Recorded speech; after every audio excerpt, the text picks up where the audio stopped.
من، فرخاری من، ای ملک پر اسرار من، ای ملک پر اسرار من، یک پاره‌ای خطلان من،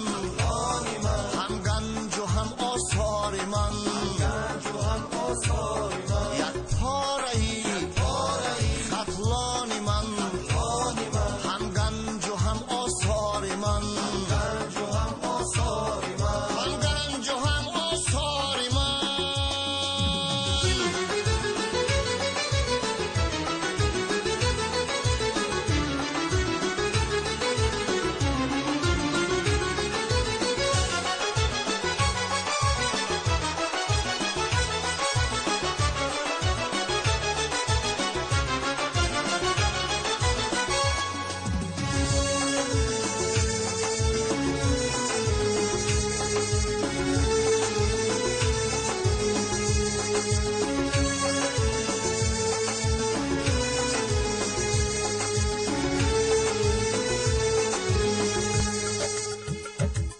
شادابی از دریای پنج، ارزد بگویم کانی گنج، داری ادیب و نقطه سنج، نامت فرح گویم مرنج. فرخاری من، فرخاری من، ای ملک پر اسرار من، پر اسرار من، یک پاره‌ای خطلان من، هم گنج و هم آثار من، گنج و هم آثار من، یک پاره‌ای خطلان من، هم گنج و هم آثار من، گنج و هم آثار من، هم گنج و هم آثار من.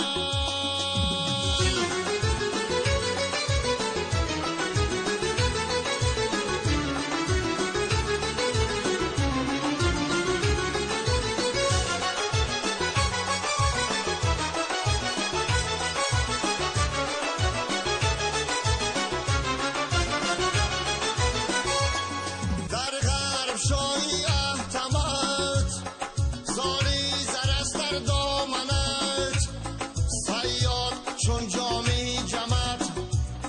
شهری نیاگان خانمت. فرخاری من،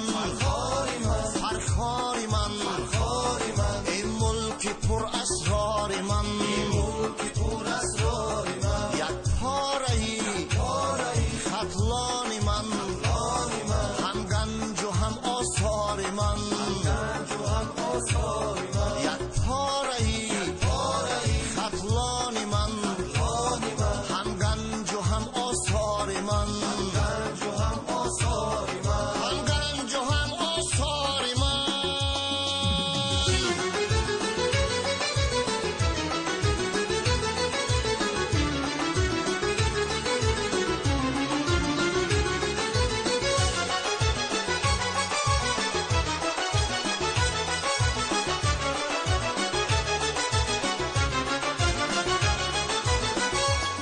هستی دیاری باستان،